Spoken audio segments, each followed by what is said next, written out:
ఎన్టీఆర్ జిల్లా వైఎస్ఆర్ కాంగ్రెస్ పార్టీ ఆధ్వర్యంలో రాష్ట్ర పార్టీ జగన్మోహన్ రెడ్డి గారి నాయకత్వంలో 13వ తారీఖున ఈ రాష్ట్రంలో రైతులు పడుతున్నటువంటి బాధలు, ఈ జిల్లాలో రైతులు ఎదుర్కొంటున్నటువంటి సమస్యలు పార్టీ అండగా ఉండాలని పార్టీ రైతాంగాన్ని తీసుకుని రైతులను తీసుకుని కలెక్టర్లకి అర్జీలు ఇవ్వాలని, వినతిపత్రాలు ఇవ్వాలని, వారి సమస్యల పట్ల ప్రభుత్వం దృష్టి సారించాలని ఒక మంచి ఉద్దేశంతో 10 రోజులలో 13వ తారీఖు నిర్ణయించుకున్నాం. లేదా ఈరోజు పర్మిషన్ అప్లై చేసుకోవడం 4-5 రోజులు. ఈరోజు ఒక 10 మంది కలెక్టర్ గారి ఆఫీసులో అర్జీ ఇస్తామని చెప్తే పోలీసు యంత్రాంగం నిర్ద్వందంగా అన్ని పోలీస్ స్టేషన్లోనూ వైఎస్ఆర్ కాంగ్రెస్ పార్టీ నాయకులు తీసుకుని మొన్న సింగనగర్, ఇబ్రహీంపట్నం అన్ని పోలీస్ స్టేషన్లో అనమాట. అంటే రైతుల పట్ల గవర్నమెంట్, రైతుల పట్ల రాజకీయ పార్టీ వారి పక్షాన ఉండకూడదని, వారికి చేదుడుగా ఉండకూడదు అనేది మీ ఉద్దేశమా?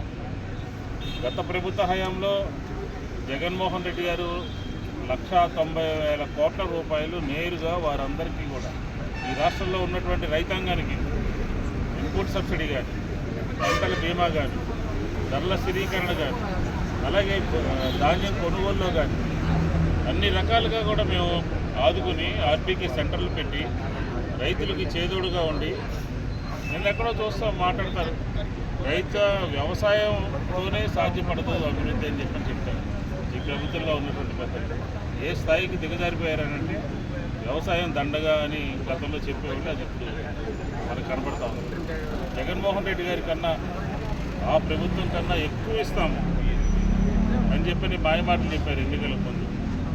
జగన్మోహన్ రెడ్డి గారు 13,000 ఇస్తే పెట్టుబడి సాయం మేము 20,000 ఇస్తామని చెప్పారు. మేము ఆ రోజు చెప్పింది ఇంకా తక్కువ, 1000 తక్కువ చెప్పి 1000 ఎక్కువ ఇచ్చాం. ఈరోజు 20,000 అని చెప్పి ఇప్పటి వరకు కూడా పెట్టుబడి సాయం గురించి ఆ ఊసే లేదు, ఆ ప్రస్తావనే లేదు. విజన్ డాక్యుమెంట్ అని చెప్పి ఈరోజు ఎవరిని రోడ్డు మీదకి రాకుండా పంపించినటువంటి పరిస్థితి చూసాం. ఈరోజు మనం రైతాంగంకి విత్తనాలు ఇచ్చినటువంటి వాళ్ళు ఎవరంటే జిల్లా వ్యవసాయ శాఖ అధికారులే. 1061 కానీ, 1262 కానీ, 1318 కానీ, 1224 కానీ విత్తనాలు ఇచ్చినటువంటి వ్యవసాయ శాఖ రైతులు పండించినటువంటి ఆ రకాలని కొనుగోలు చేయట్లేదు.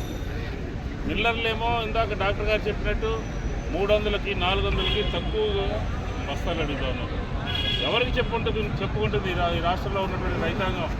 రాజకీయ పార్టీలే కదా ప్రజల యొక్క సమస్యల్ని విని ఆ సమస్యల పరిష్కారం కోసం వెళ్లాల్సినటువంటిది. దానికి తగ్గట్టుగా మేము ఈరోజు రోడ్డు మీకు వస్తే ఎక్కడో మీటింగ్లో చూసాం, మంత్రులకి అధికారులకి నమస్కారం పెడతా ఉన్నారు. నమస్కారం పెట్టాల్సి వస్తే ఈ రాష్ట్రంలో ఉన్నటువంటి రైతాంగానికి నమస్కారం పెట్టి వాళ్ళకి పాదపూజ చేయాలి తప్ప ఈ రకంగా 20,000 ఎగ్గొట్టడం. ఈరోజు రాష్ట్రంలో హార్టికల్చర్ లేదు, అగ్రికల్చర్ లేదు, రైతులు ఆత్మహత్యలు చేసుకుంటూ ఉన్నారు. దానికి ఏం సమాధానం చెప్తారు మీరు? మేము చేసినటువంటి సందర్భంలో నిధులు దుర్వినియోగం చేస్తున్నారని, శ్రీలంక అయిపోతుందని చెప్పి మాట్లాడి ఎన్నికలు వచ్చినప్పుడేమో మీకన్నా మేము ఎక్కువ ఇస్తాము, 20,000 ఇస్తామని చెప్పి 6 నెలలు కాలం గడిచినా ఇప్పటి వరకు కూడా రైతుల గురించి ఊసే లేకుండా అసెంబ్లీలో చూసి భయం వేస్తోంది. 6 సార్లు సీఎం చేశారు మీరు, మీకు తెలీదా? రైతులకు హామీలు ఇచ్చేటప్పుడు ఏ విధంగా ఇవ్వాలి, ఏ విధంగా మాట్లాడాలి, ఏ విధంగా చేయాలి అని చెప్పని ఈరోజు తప్పించుకునేటటువంటి ప్రయత్నం చేస్తూ ఉంది. రైతుల దగ్గర తేమ శాతాన్ని పరిగణలోకి తీసుకోకుండా ఒట్లో ధాన్యాన్ని ఏ రకమో అని చూడకుండా కొనుగోలు చేయాల్సినటువంటి బాధ్యత రాష్ట్ర ప్రభుత్వం మీద ఉన్నది అని చెప్పి వైఎస్ఆర్ కాంగ్రెస్ పార్టీ డిమాండ్ చేస్తాం. గత ప్రభుత్వ హయాంలో ఎన్నికలకి ప్రజల దగ్గరికి వెళ్ళేటటువంటి తరుణంలో 87,621 కోట్ల రూపాయలు బేషరతుగా రుణమాఫీ చేస్తానని చెప్పి మోసం చేశారు. ఈరోజు 20,000 ఇస్తానని చెప్పి మోసం చేశారు.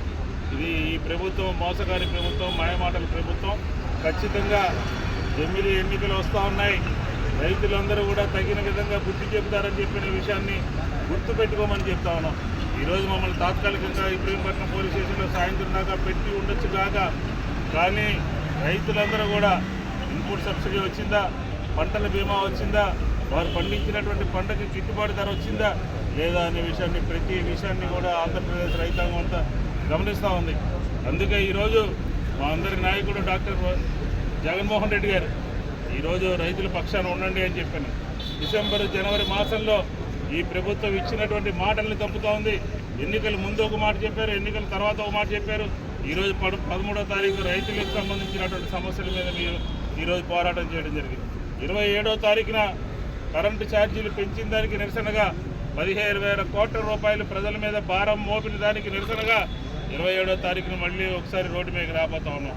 అలాగే జనవరి 3వ తారీఖున ఫీజు రీఎంబర్స్మెంట్కి సంబంధించి బకాయిలన్నీ కూడా పెట్టి ప్రభుత్వము విద్యార్థుల భవిష్యత్తుతో ఆటలాడుకుంటుంది. కాబట్టి ఖచ్చితంగా ఈ 3 కార్యక్రమాలని ప్రజలకి ఇమ్మీడియట్గా అవసరమైనటువంటి కార్యక్రమాలని ప్రభుత్వం ఎన్నికల ముందు చెప్పి తర్వాత చేయట్లేదు. కాబట్టి వైఎస్ఆర్ కాంగ్రెస్ పార్టీ ఈరోజు ముందుకు వచ్చింది, రోడ్డు మీదకి వచ్చింది. ఖచ్చితంగా ఈ 3 కార్యక్రమాలని జయప్రదం చేస్తూ ప్రజల పక్షాన వైఎస్ఆర్ కాంగ్రెస్ పార్టీ ఎన్టీఆర్ జిల్లా పార్టీ అంతా కూడా వాళ్ళ పక్షాన నిలబడతామని చెప్పని కూడా ఈ సందర్భంగా తెలియజేస్తాం.